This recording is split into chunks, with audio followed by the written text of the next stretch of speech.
Zdravím vás z Remax Partner. Dnes mám pro vás připravený další ze série mini rozhovorů s našimi nováčky a tím nováčkem, kterého vám dnes představím, je Marek Carboch. Ahoj Marku. Ahoj Jirko. Marku, řekni nám na začátek, kolik ti je let, prosím tě. Letos jsem byl vlastně v květnu 25.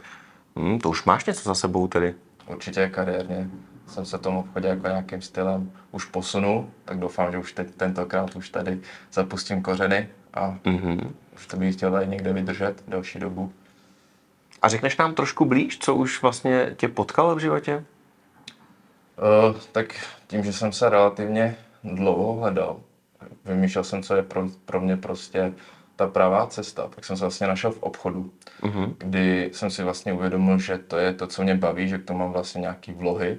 Tím stylem jsem se jako chtěl posouvat dál. Takže jsem jako jenom hledal, kde to, jak jsem říkal na začátku, kde bych se ukotvil, kde bych jako zakořenil.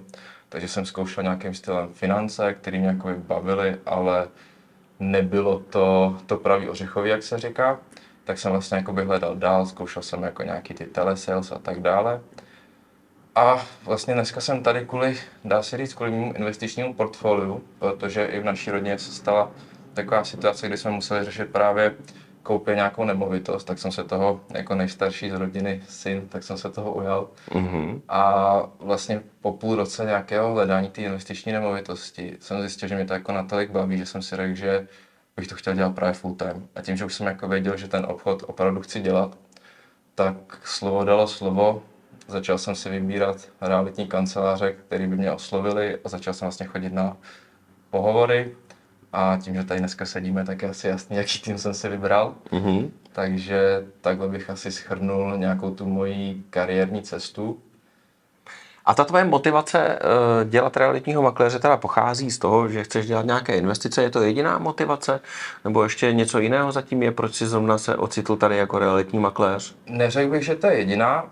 Spíš bych řekl, že to byl jako ten prvotní signál. Jo? Že, tím, že to přišlo takhle jako nenuceně, tak jsem si řekl fajn, že to byl jako první pracovní, řekněme, nabídka, jako i z mojí strany, kdy jsem si říkal, že prvotně nejdu jako kvůli nějakým jako finančnímu ohodnocení, ale že jsem tak jako by cítil, že mě to prostě baví, že mě to jako naplňovalo, protože jak říkám, půl roku jsem se těm nemovitostem věnoval jako zadarmo, jo, neměl jsem z toho jako by nic, jenom nějakou jako, řekl bych, letmý pohled, jak to jako funguje, respektive někde nefunguje, takže to byl ta prvotní signál, pak jsem se jako řekl, že tím, že mě to jako baví a celkově i ten obchod, jo, já obchod dělám, protože jsem komunikativní člověk, baví mě ta komunikace, miluji jakoby zprostředkovat nějaký ten prodej, jo, konkrétně jako třeba baví mě řešit problémy, jo, což ty nemovitosti, může se tam stát, to asi sám víš, že tam těch jako nástrah je občas opravdu jakoby hodně.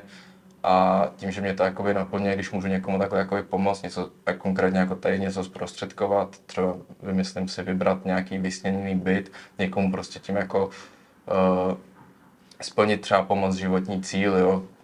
Je to pro mě jako fajn ten pocit, naplňuje mě to, takže i to je vlastně jakoby ten důvod, proč jsem si vybral nějakou službu, která má za mě jako velký smysl. Vyšší smysl vlastně. Přesně tak. Výborně. Marku, a ty už jsi měl čas na to se tak trošku rozkoukat na tom trhu. Řekni, co máme od tebe očekávat jako klienti? Jaký budeš realitní makléř? Na co budeš dávat největší důraz třeba? Tak určitě si myslím si, že je hodně důležitý naslouchat těm potřebám těch klientů, jo? Protože každý člověk jsme, jak to říkám já často, z jiného těsta, každý má jako na to jiný pohled, jinou potřebu, tak chtěl bych, aby to všechna ta spolupráce jako byla těm lidem prostě na míru, protože bydlení to je jedna z našich základních potřeb a určitě je fajn někomu pomoct v tom, aby vlastně měl vyšší životní úroveň, jako zvýšit tu kvalitu, ideálně jako prostě ho tím trhem provést, tak aby vlastně věděl, že tady je pro něj někdo, kdo mu se vším pomůže, kdo to jako zařídí a vlastně bude mít klidnější spaní, protože ví, že se může obrátit na nějakého profesionála, potažmo odborníka v této problematice. Čili individuální komplexní makléř Marek. Přesně tak. To zní skvěle. Servis od A po Z. To zní výborně. Marku, když už neděláš realitního makléře, co takhle obvykle děláš? Máš nějaký volný čas? Tyjo, abych byl upřímnej, s tím volným časem je to náročnější, protože tím, že tou práci vyloženě žiju, tak ji věnu, řekl bych, skoro veškerý volný čas. Ale když řekněme, že teda už té práce potřebuji si odpočinout, tak mám rád auta, motorky, takže většinou mě potkáte na silnici v mém volném čase s kamarády někde na letišti. Takže tím možná ještě jako nějaký ten sport sem tam, když je čas, chuť, nálada. To jsou asi jakoby tyhle ty dva, řekl bych, koníčky, které jako mě osobně jako člověka nabíjí. Marku, díky za rozhovor. Přeju ti hodně štěstí, ať se ti dobře daří a myslím, že o tobě brzy uslyšíme víc trošku. Já tomu taky věřím. Díky a vy se mějte fajn.